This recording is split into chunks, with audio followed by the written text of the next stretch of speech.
أشرقت نفسي بنور من فؤادي حينما رددت يا رب العباد.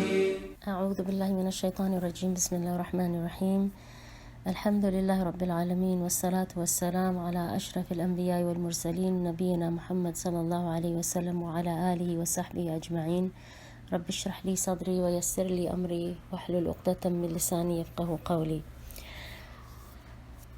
As you know, we're in unprecedented times, and very, very sadly, the masajid have been closed and most things have been shut down. And so we're going to continue, inshallah, with our durus. Inshallah, there's no reason to stop that. In fact, if I can, I will try and send recordings more often so we can cover more ground, inshallah.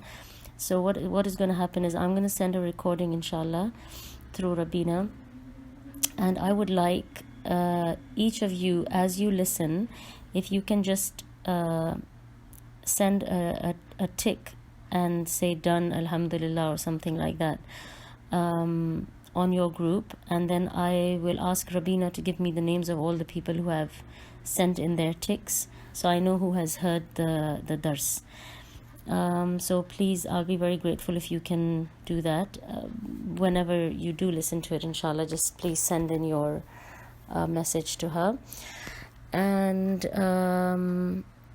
subhanallah, it's really amazing, because I remember some of you mentioned to me last time that a lot of the times whatever we talk about, you would hear that topic being discussed in the khutbah, or the imam would recite that verses in his salah, and it was really strange that what we're talking about is what comes in the in our interaction with the masjid, or with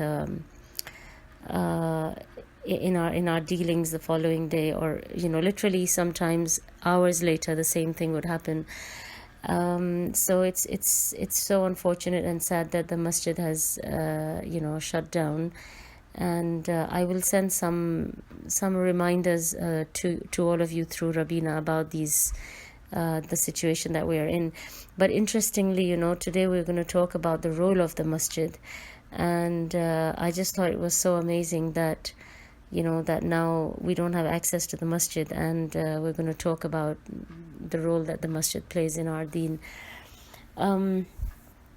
I hope Allah subhanahu wa ta'ala is not angry with us, and that Allah subhanahu wa ta'ala continues to bless us and gives us another opportunity, inshallah, to go to the masjid again, inshallah, and that all of this passes over quickly before it's Ramadan, inshallah. So coming back to our topic, what we were discussing last time, if you remember, is we talked about the first project that the Prophet ﷺ started to work on once he reached Medina. And just again, chronologically, I like to do that again and again and again until it's like completely engraved in your minds what is happening when. Otherwise, you feel a bit lost about what happened when. But once you follow it chronologically, then you will remember the sequence in which everything took place. So chronologically, we are in the beginning of the 13th year of the dawah, and it seems there are reports that the Prophet ﷺ, he left Makkah on the 1st of Rabi al-Awwal, and if you were to calculate, it seems that the Prophet ﷺ, it would have taken him about 8 to 9 days to reach Medina. So we're assuming he's arrived either on the 8th or 9th, around that time. I mean, there's no exact definite date, because people are not recording these events according to dates. Dates and time as such was not really important at that time. So people would remember events by important things that took place around that time, and so that's why we don't have any exact timeline, but we do know that he arrived on a Monday. So like we said last time, he arrived on the Monday, and the nearest distant settlement to the center of Medina was Quba. So he stops in Quba and he stays there for a few days, and it is said that he started laying the foundations of Quba once Ali radiallahu anhu arrived. And Ali radiallahu anhu arrives about 2 or 3 days after the Prophet's arrival. So if he arrived on Monday, let's say by Wednesday he starts laying down the foundation of Quba, and he laid the first, you could say the first brick or the first building material that they were using to make the mosque with. He was the first one to lay that down, and then Ali radiallahu anhu and some of the other Sahaba, they continued making the rest of it, and they started the construction basically of this masjid in Quba. And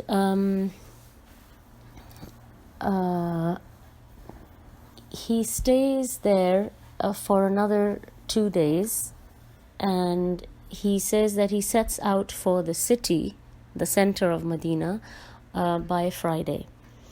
And so, like we said last time, I remember we mentioned that he leaves Quba, he's heading towards Medina. It's Jummah, so he offers Jummah prayer on the way to the center or the city of Medina. And there he delivers a khutbah. This is the first Jummah that he does.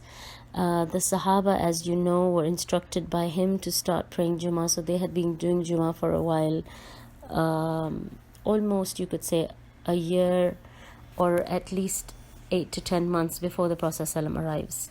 So this is the first Jummah that he does, and then he carries on, and later on they made this area into a masjid where he stopped and prayed. But he did not do anything there with his own hands. Then he carried on, and he arrives in Medina. About 500 of the Ansar, they dressed in their best clothes, in their armor, and they greeted him and they welcomed him. And like I said to you, that he was welcomed, and he was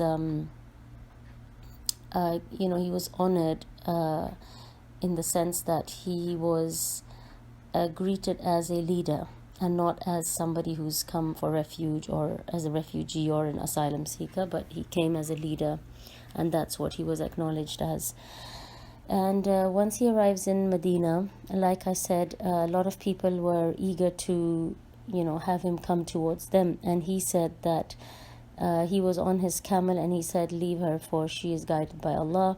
And then she moves around and she finds this field, and she sits over there, and it turns out that this field belongs to 2 orphans. And when the Prophet ﷺ tries to buy the land, they refuse, and like we said last time, they gift it to the Prophet ﷺ. And so this is where the Masjid al-Nabawi is started to be constructed. And the Prophet ﷺ again works with his Sahaba to start building the masjid.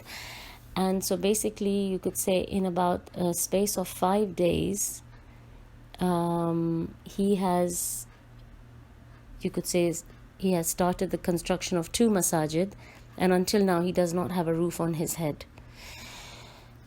So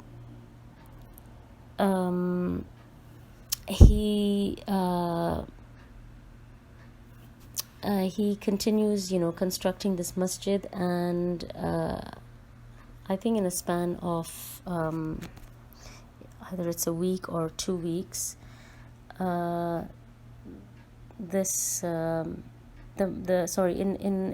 about 2 to 3 weeks, Masjid al-Nabawi is completed. And I will be sending some images and a very short clip to Rabina to send on to you guys. So when you listen to my dars, I would like you to look at those pictures and take a quick look at the clip, just to get an idea of what the masjid looked like at that time. So you will understand that it's rectangular in shape, and it had 2 chambers attached to it. So once the masjid construction is completed, now the Prophet ﷺ turns his attention to making his chambers or his own dwelling place. And We discussed this vaguely last time, so there was some confusion on this matter, so I can clear it up now, inshallah. When he arrived in Medina, he had 2 wives.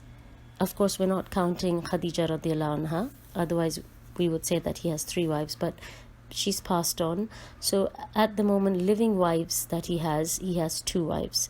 He has Sauda, who is an elderly woman, and she was older than him, and he has Aisha radiallahu anha.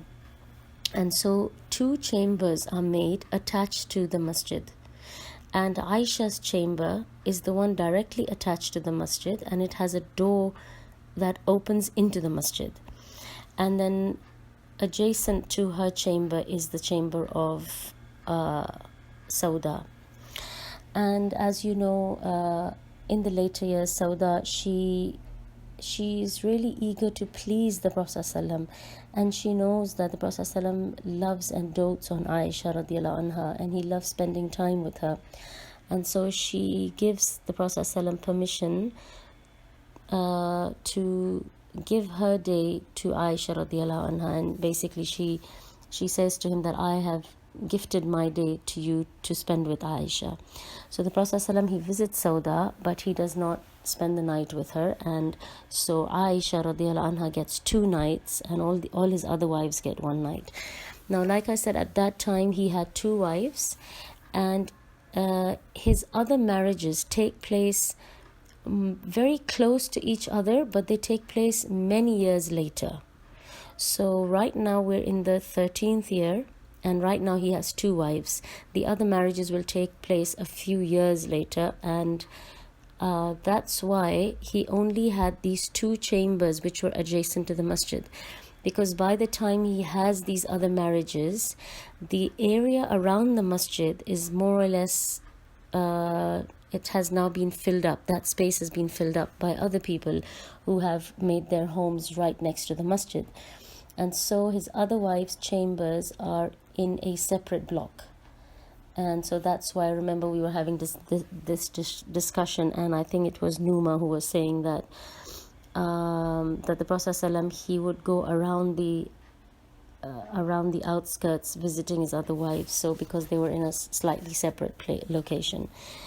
And so Aisha radiallahu anha, she had this honor because her dwelling or her room was attached to the masjid, and it had a direct entrance into the masjid. So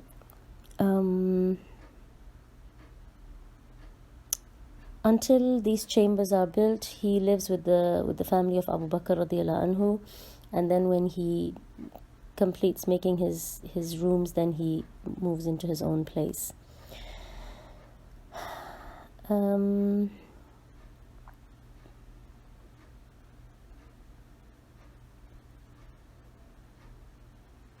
Okay. Now let's talk about the importance or the role of the masjid, like I said we would talk about today. So Allah subhanahu wa ta'ala says in Surah An-Nur, verse 36, 37 and 38, أعوذ بالله من الشيطان الرجيم. في بيوت أذن الله أن ترفع ويذكر فيها اسمه يسبح له فيها بالغدو والآصال رجال لا تلهيهم تجارة ولا بيع عن ذكر الله وإقام الصلاة وإيتاء الزكاة يخافون يوما تتقلب فيه القلوب والأبصار ليجزيهم الله أحسن ما عملوا ويزيدهم من فضله والله يرزق من يشاء بغير حساب. Allah says,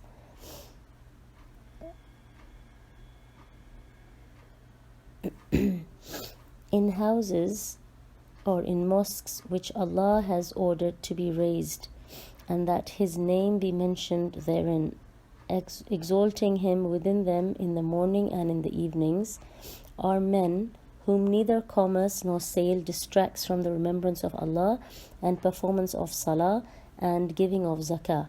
They fear a day in which the hearts and eyes will fearfully turn about. that Allah may reward them according to the best of what they did and increase them from His bounty. And Allah gives provision to whom He wills without account. This tells us that the masjid is just a building. It's like any other building, but the real essence of the building are the people inside the building. And that's what Allah subhanahu wa ta'ala is talking about. He's talking about the men who are inside this building.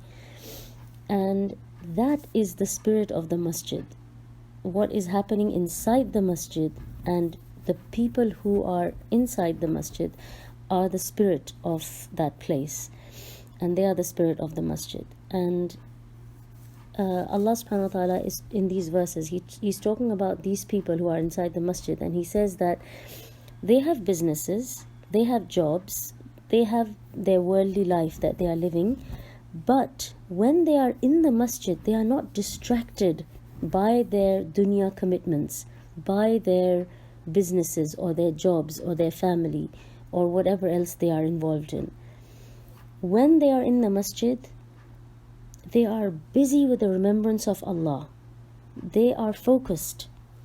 They are there to remember Allah, and everything else is secondary. So they put everything else aside. When they come into the masjid, now this is the time that is special for them and Allah. This is the time between them and Allah.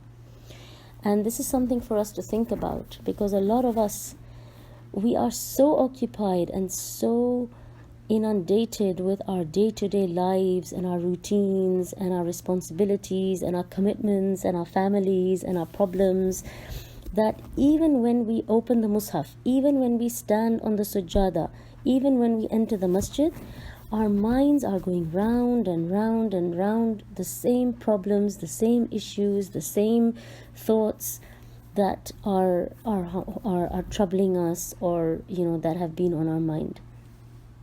And this is something that we need to work on. This is something that we need to improve, and we need to change drastically, because it is so important. It's like one of the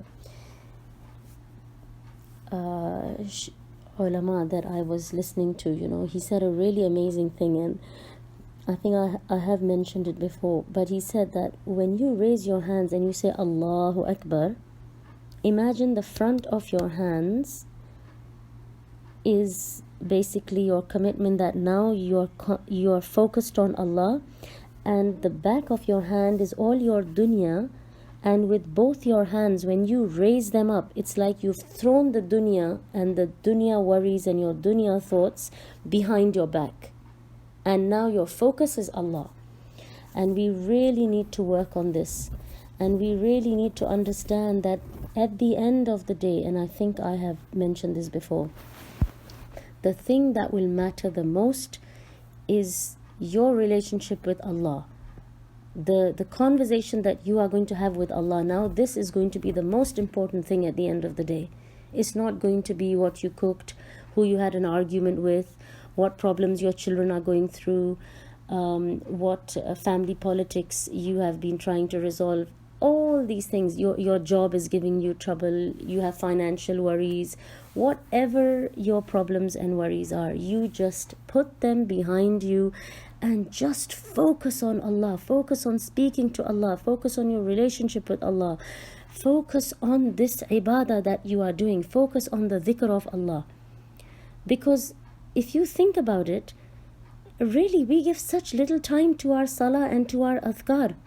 The majority of our day is spent with our homes and our routines and our worries and our troubles and our children and our homes and our jobs. I mean, this is what we're spending most of our time. So those 10 minutes that you take out for salah, if you're going to mix those 10 minutes as well up with dunya and Allah and dunya and Allah, it's what benefit is it going to give you then? So you need that 10 minutes or 15 minutes of how can I say it, like of pure time,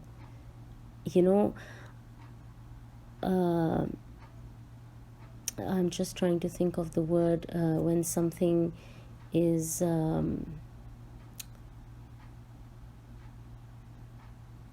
subhanallah, the word is gone out of my head, but for example, if you have like water and I put a contamination, yes, that's the word I'm thinking of. So you need this pure sorry, so I'm gonna have to continue the recording because there was a call on the phone, and so I had the recording got cut off. But yes, I was saying that you need this pure uncontaminated time that is just for you and Allah, and nothing else should interfere in this time. And now in this time you can talk to Allah, you can ask Allah to resolve your issues, to solve your problems, but these things should not be so overpowering that when you're standing in front of Allah, you're not even able to focus that you're speaking to Allah. You're just your problems and your day and your routine is just going round and round in your head. So you need to try and train yourself to make this time purely for yourself and Allah, and you will see how what an impact this will have on your life, on your health, on your mind, on your psychology, and you will see the impact, the positive impact it will have on you as a person. So Allah subhanahu wa ta'ala is talking about these are the people who make up the masjid, okay? And although they have their occupation, but when they're in the masjid, they are busy with the remembrance of Allah. And the primary role of the masjid is that it is a place for salah and dhikr. And so this is the first thing to understand, that this is the role of the masjid. You could say this is the place where you enter and you leave everything else behind. Now it's just, you and Allah. And so it's the place for salah and dhikr. And the best form of dhikr, as you know, is the Quran. The second thing about the masjid is that it is the center of learning. And now when they were in Mecca, the Sahaba, they had a place called Dar al-Arqam, where they would meet up, they would discuss things, they would learn, they would learn about their deen, they would learn about the different verses that were being revealed to the Prophet ﷺ. Here, when they came to Medina, Masjid al-Nabawi becomes the center of learning. And this is the place where the Prophet ﷺ would give his khutbahs, there would be talks and lectures. The Sahaba would sit together in circles to study the verses of the Quran.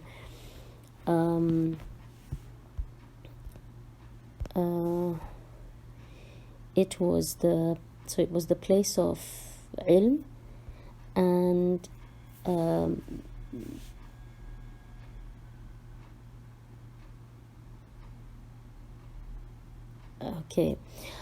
this was also the place of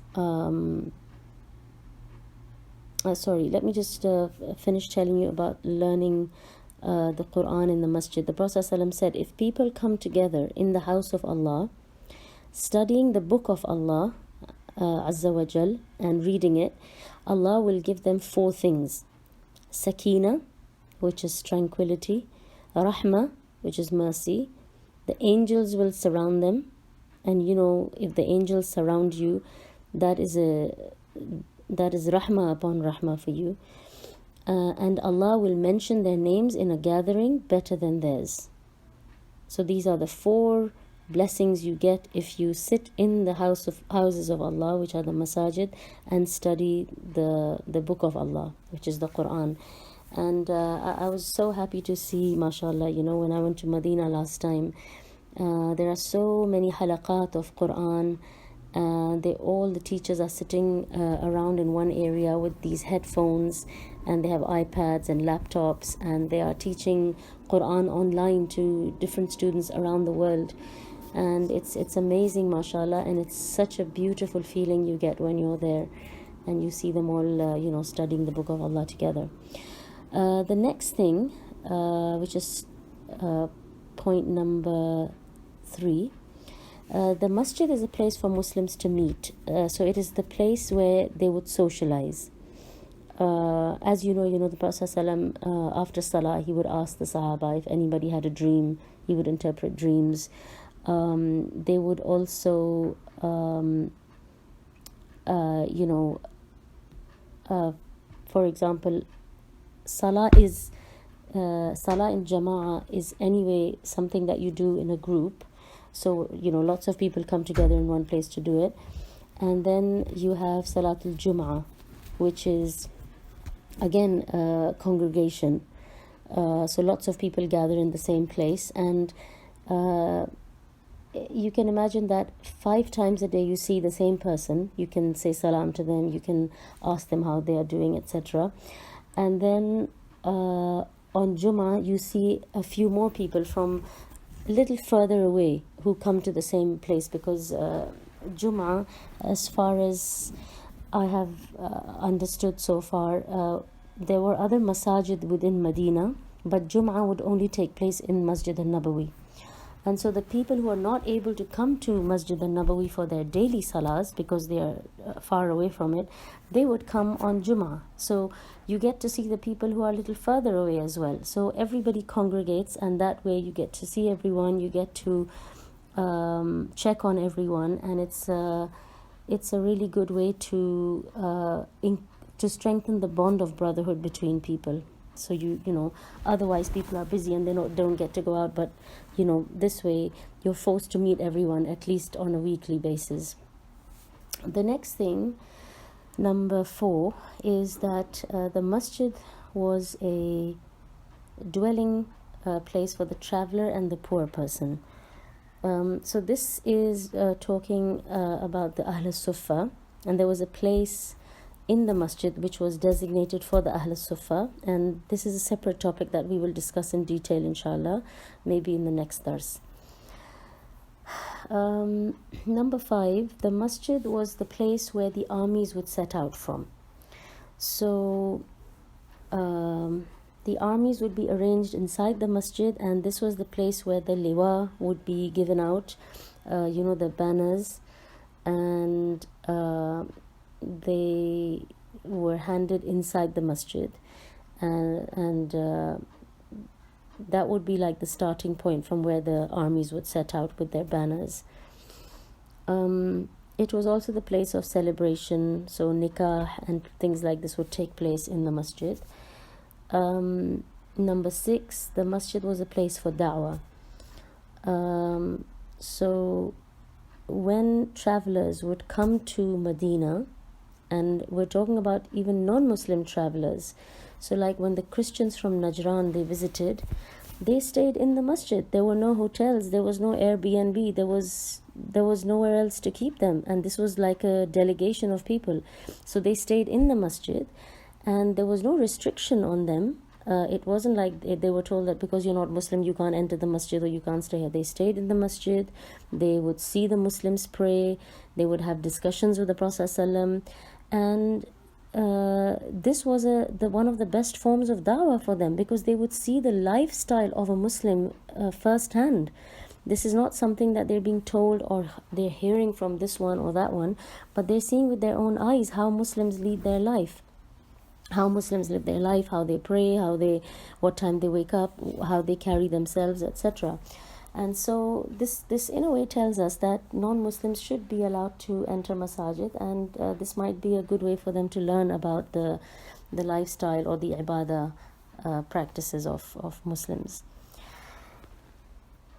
And of course,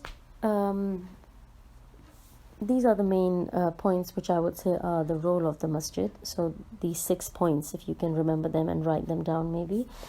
The other point, which is like a side point that I want to mention, is that the Masjid al-Nabawi was a very simple masjid. It had sand on the floor, and the roof was palm leaves. So if it rained or any water fell, it would drop on the people underneath. And it was made with mud bricks, and but this was the place where the tarbiyah of the first generation took place. And you know that these people were some of the most amazing individuals who came out. So it was such a simple structure, but the people who came out, they were amazing. And today it's the opposite. So we have extremely heavily decorated masajid, but what they are producing is extremely weak, unfortunately. And the scholars say that tashyid is allowed, but zukhrufa and naqsh is not allowed. So tashyid means having good quality building material. So for example, if you say that there is material A which is cheap and it won't last, but it'll do the job, and then there's material B which is expensive but it is solid and it will last. So going for material B is encouraged, it's good. You want to put something good in the masjid. But when we talk about decoration, that's a separate thing. That's not tashyid, that is zukhruf. And that is something that the scholars have differed upon. And some of the scholars said that it is makruh, and some of them said it is haram. And none of them really encouraged it. So the Masjid al-Nabawi, initially, like I said, it was made from mud bricks, but then later on it was rebuilt with stones. The roof was replaced by wood. And these things are allowed because this way you're improving the actual building of the masjid, but it's not affecting the decor of the masjid. And if you think about it, when you start decorating the masjid, you are now running after symbols and appearances and external appearances, rather than what is the substance of that masjid, what is going on inside, what is the essence of that place. That gets overlooked, and now you start paying attention to, what is the chandelier like, what is the architecture inside like, is this carpet better or is that carpet better, and these kind of things. You start getting, you basically start losing focus, whereas the focus should really be the essence of the masjid. So you should decide on which masjid you want to go to according to the recitation of the imam, or how what is the quality of the salah in that masjid, rather than I like the carpets there, or the decor is really nice, or that masjid looks really pretty, so I want to go there. I remember there was this new masjid that was made here, and it was really beautiful, mashallah, really magnificent masjid. And I kept saying to my husband, I said, I really want to go and pray there, because it looks so attractive from outside. You feel that, I need to go here, this must be amazing. And I remember I prayed one salah there, and all I can say is I was so disappointed. I was sorely disappointed. And I think, as far as I can remember, I never ever went to that masjid again. So,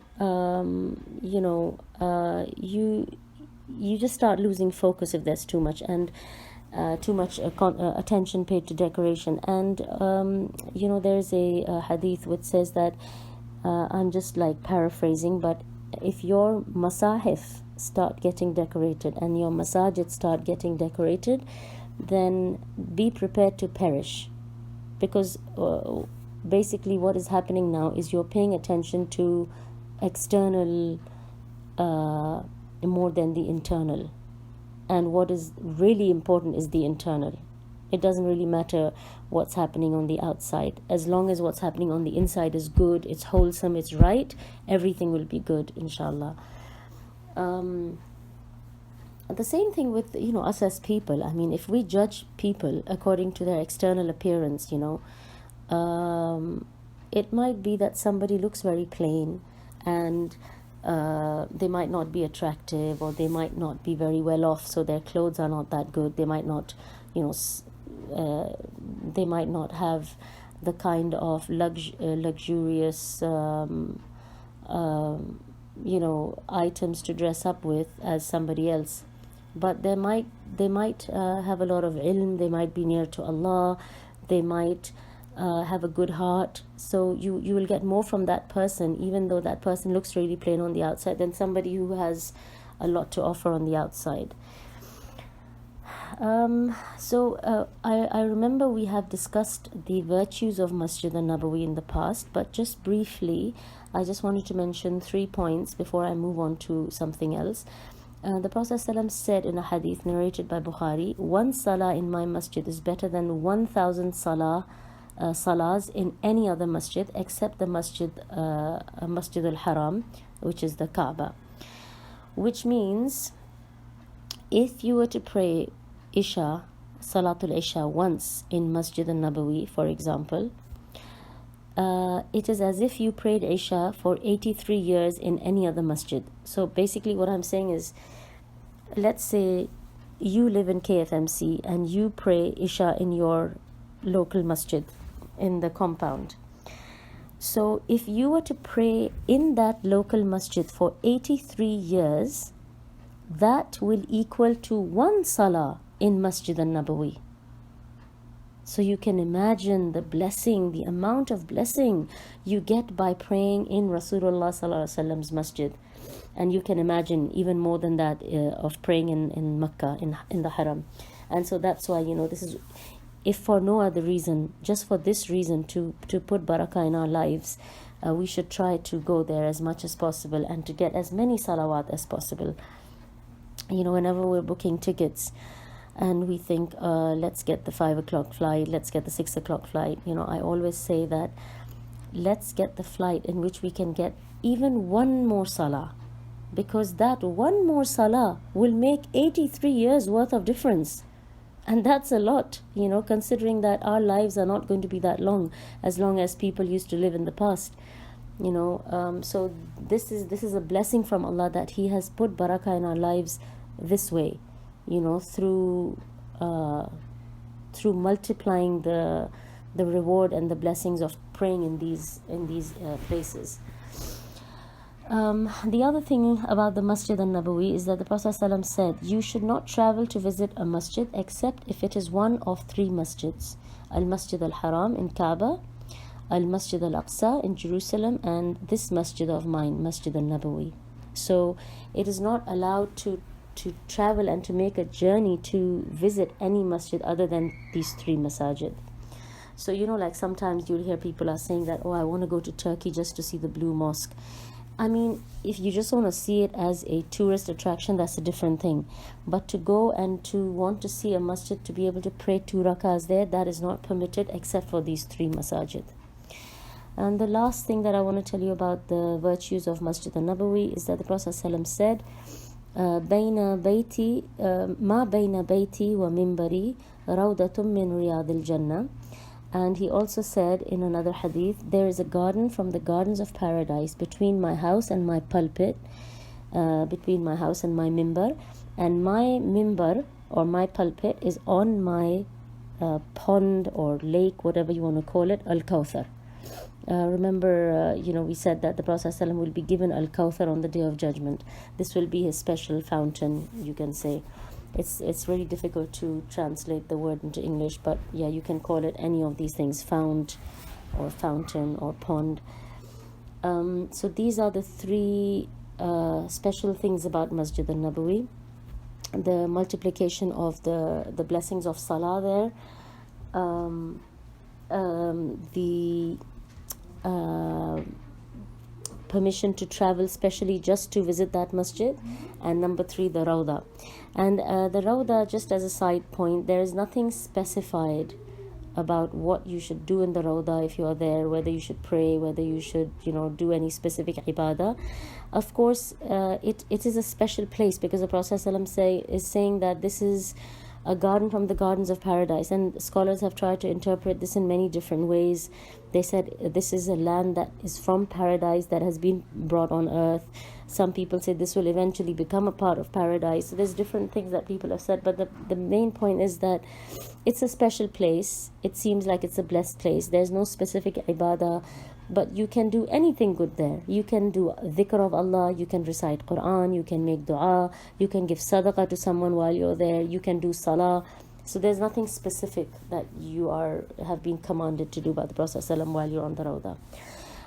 The next thing, and maybe I will make this the last thing for today, is I will tell you the story of the adhan. Basically, once the masjid was completed, now there are two issues that they needed to sort out.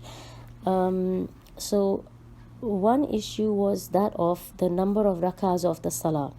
So while they were in Makkah, as you know, the salah was ordained on them during the Mi'raj. But the salah that was ordained at that time was 2 rakahs. So they were praying 5 times a day, but they were praying 2 rakahs 5 times a day. It was not like we are praying it at the moment. But once they moved to Medina, at some point, the number of rakahs was specified. And so only Fajr remained to be 2. Everything else changed. So we had 4 for Dhuhr, 4 for Asr, 3 for Maghrib, and 4 for Isha. And according to, I think it's a narration by Aisha radiallahu anha, the 2 rakahs only remain for a traveler. So only when you're traveling you're allowed to pray 2, 2, 2, except for Maghrib, of course. But otherwise, when you're a resident, the number of rakahs changed. And now they had this issue of how shall we call people and inform them that they should come to the masjid to pray, that it is time for salah now. So there was a discussion, and they did not really, some people suggested let's use a bell. Some people suggested so Christians used to use a bell to call people to the church. As you know, they still use the bell. And they said that no, they didn't like that idea. It is said that the Prophet ﷺ, he did not like the concept of bells. Then they said let's use a horn like the Yahud in Medina at that time used to use. They used to use like a horn to call each other for worship. So the Prophet ﷺ did not like that idea either. And then they just had to leave, and they were still undecided about what to do. A Sahabi by the name of Abdullah ibn Zayd, the son of Zayd, he had a dream in which he saw that he was in some kind of he saw a man carrying a bell, and Abdullah ibn Zayd, he asked that man, he said, how much will you sell me this bell for? So the man asked him, he said, why do you want it? So Abdullah responded and said in the dream that he wanted to invite people to prayer. So the man then asked him, can I suggest something better than the bell? So Abdullah said, what is it? So the man said to him, say Allahu Akbar, Allahu Akbar, Allahu Akbar, Allahu Akbar, Ashhadu an la ilaha illallah, Ashhadu an la ilaha illallah, Ashhadu anna Muhammad Rasulullah, Ashhadu anna Muhammad Rasulullah, Hayya ala salah, Hayya ala salah, Hayya ala al-falah, Hayya ala al-falah, Allahu Akbar, Allahu Akbar, la ilaha illallah. Then the man waited for a while, and he said to Abdullah, and when you have to make iqama, you say Allahu Akbar, Allahu Akbar, Ashhadu an la ilaha illallah, Ashhadu anna Muhammad Rasulullah, Allahu Akbar, la Hayya ala salah, Hayya ala al-falah, Allahu Akbar, la ilaha illallah. So Abdullah bin Zayd, he woke up and he rushed to the Prophet ﷺ, and he said to the Prophet ﷺ that I saw this dream, and he narrated the dream to him. And so the Prophet ﷺ, he said to him that this is a good dream. And he said to Abdullah, he said, teach these words to Bilal. It seems, Abdullah ibn Zubayr, he was hoping that he would be the one to call out the adhan for the first time because he had the dream. But the Prophet ﷺ said that Bilal has a strong voice, he has a good voice, or a loud voice, beautiful voice. So he said, you teach it to him and tell him to say it.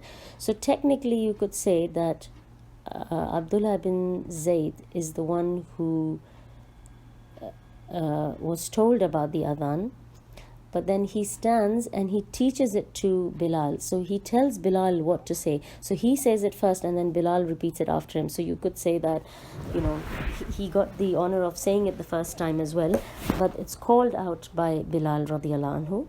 And so Bilal radiallahu anhu calls out the adhan.